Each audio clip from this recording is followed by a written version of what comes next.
Before you homebrew a rule, ask yourself a couple of questions. Why are you doing it? Why are you changing a rule of the game system you're playing? This is for any TTRPG. Because I don't like this rule is valid. Don't get me wrong. However, you might want to come up with a better reason. Because remember, you're not the only person at the table as the dungeon master. You've got players as well. Now, if you're trying to give your game a certain feel and this mechanic helps you achieve that feel, there you go. Now you're talking. Because I don't like it doesn't give you a good reason and a good way to project a goal of what you're trying to achieve with the change you're making.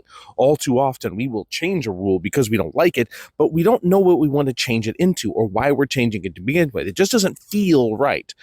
And that is valid. I'm not going to argue with you because you have a right to change any game at any table you want to change. However, when you ask yourself why and what do I want to accomplish by changing this rule, what would I rather see in its place, and why does that affect the game, and what does it accomplish, all of a sudden changing that rule in whatever system it is allows you to be able to tell your players why you changed it. This is the feeling I'm trying to get from the game. The story that I want to tell, this rule breaks that story.